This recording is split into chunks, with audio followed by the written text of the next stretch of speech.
Welcome back to Sissy Maya. Make sure to subscribe to our channel to never miss an update. Additionally, consider subscribing to my Patreon to get access to these features, and much more. By 4:30 a.m., I was preparing for my first day at work as a woman. Years of transition, hormone therapy, a little padding, and a new name tag. I was ready. I worked as a dairy clerk in a grocery store, and the uniform was no different for males or females: a white button-up shirt, black slacks, and shoes. The real difference now was that I could wear makeup, in moderation, keep my earrings in, and had to tie my hair up instead of hiding it under a company baseball cap. I'd been changing my wardrobe over the past few months, and until my manager and I came out, no one had truly noticed. They had, however, made an effort not to notice. I could understand that. How could they not see the drawstring on my black knit carpenter pants? But before you say anything, I wasn't exactly large without some extra help.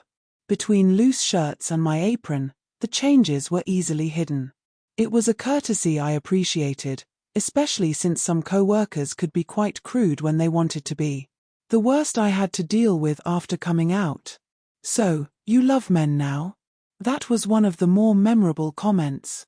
Also, someone thought it would be funny to put a little girl's toy makeup kit in my bag. Still, I feared it could have been much worse. Though things had been relatively smooth, I felt a twinge of nervousness as I drove to work that day. The crew at the store was one thing, but the store was in a blue-collar neighborhood, and I wasn't sure what to expect from the public. I hoped for large shipments so I could spend as little time on the floor as possible. Not only would it limit my direct contact with customers, but it would also let the guys see that just because I was now Jamie, I could still pull my weight with the freight. The thought of dealing with any difficult situations on the floor had me anxious, so I grabbed my panic pack before heading upstairs to check my appearance. What's a panic pack? It's a small Ziploc bag with some prescription pills, 5 Wellbutrin and 5 Valium, both from my doctor. I don't take them regularly, but I keep them on hand for emergencies. I've got a scar to prove that sometimes I do need them. Fortunately, I now have friends who keep an eye on me. My best friend, Jillian, even insisted I carry them with me, calling it my panic pack. I haven't had to use it, but just having it there to hold in my hand when I feel anxious helps. I took one last look in the bathroom mirror.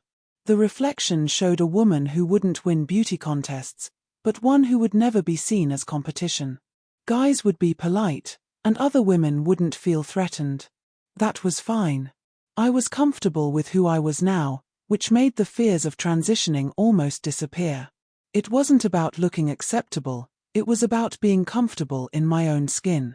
Of course, I'm not completely immune to vanity. When I noticed a stray hair growing between my eyebrows, I grabbed the tweezers and pulled it out. Satisfied, I picked up my purse, switched off the bathroom lights, and headed to work, humming All Good People. Things, however, started going wrong early. First, at the convenience store, someone dropped a full container of hazelnut creamer right onto my new black Skechers. Then, a cop pulled me over for a dead headlight and ran my license, which now had my new name and an updated, though not flattering, photo. No problem, right? I just needed to change the bulb after work and show the officer the update. Unfortunately, the Maryland DMV takes longer than 6 months to update records, so I had to dig through my purse for an old doctor's note to prove I wasn't an identity thief. I could tell I wasn't making things easier for the officer, either. Just being stopped triggered a minor anxiety attack. I figured I must have done something wrong. Even though my driving record is nearly spotless, I think I've had about 1 ticket every 10 years, anything that could raise my insurance rate made me shake like a leaf. I barely made it to work on time, which I hate. I always plan to leave early so I have time to sip coffee, read, or write a bit before diving into the day. To make matters worse, while searching for a note I needed, I realized I had left my panic pack on the bathroom counter. On one hand, it was probably a good thing. It's not like a jittery person clutching a bag of pills would have made a great impression on the police. But on the other hand, I was heading in stressed and without my usual security blanket. I rushed into work at exactly 6 a.m. to find that the night crew chief had forgotten to open the loading docks and rear door. So, I spent several minutes chasing him down while Marvin rang the bell to get in and start unloading the day's milk order. By the time I got everything unlocked and the security seals off, he gave up and walked around to the front door. It was a little embarrassing, but not unusual. Still, I hated that Marvin had to go through the trouble. Marvin is a real character. About 5 feet 10 inches and weighing somewhere between 250 and 300 pounds, he has this huge cheesy mustache that makes him look like he belongs on a motorcycle rather than a refrigerated truck. But he's as friendly as he is imposing, and I hate seeing him inconvenienced. His face is so red all the time that I worry he might have some health issues. Dan, who was supposed to be there at the same time, was running late, too. While Marvin unloaded about 400 cases of milk, I was busy rearranging and rest-tacking the milk boxes to make space for the incoming shipment. What happened next was a rookie mistake. I was trying to pull a stack of 10 whole milk cases from the back of the box. It was tight, but I had already pulled out 4 stacks from the same row, so I knew it was possible. I didn't feel whatever snagged me, but when the stack tilted, I tried to adjust. As I steadied it, I heard a sharp crack and flattened myself, hoping to avoid injury. I felt a few cases tumble down my back, followed by the sound of plastic hitting the cement, then a splash and the sudden wetness across my butt and thighs. I groaned and slowly turned around. 3 cases were scattered, and at least 9 gallons of milk were spreading across the floor, pooling under the remaining stacks.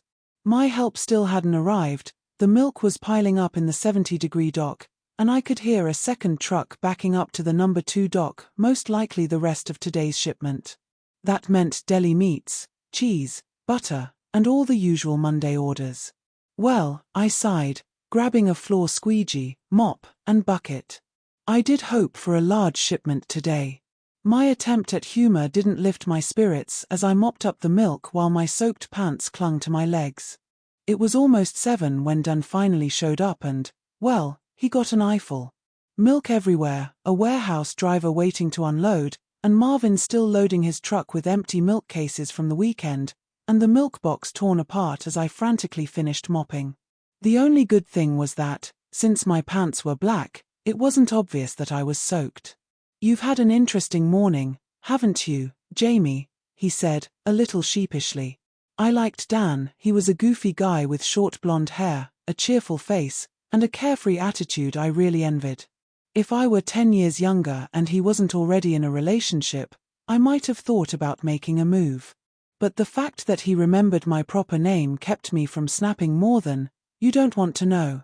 I was too embarrassed by the mess and disappointed in myself for not being faster or more careful. Together, we finished getting the milk box back in order and started sorting the pallets, what needed to go on the floor right away and what could be stored in the back.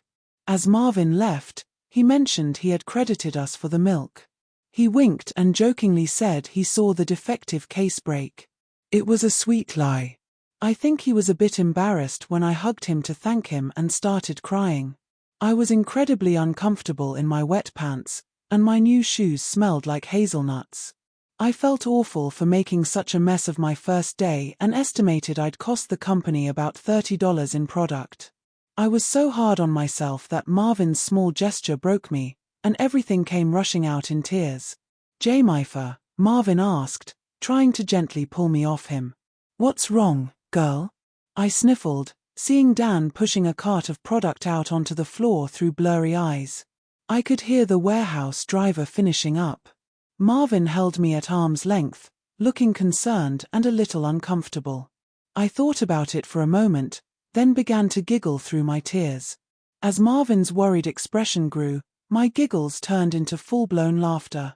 Just then, the deli manager walked into the back room. I suspected Dan had told her I was having a breakdown. My laughter was finally dying down when she handed me a paper towel and asked the same question Marvin had. I dabbed at my eyes and giggled again, saying, "Oh, nothing much, Chris. Just crying over spilled milk, I suppose." Despite the wet pants and smelly shoes, the day started to get a lot better after that.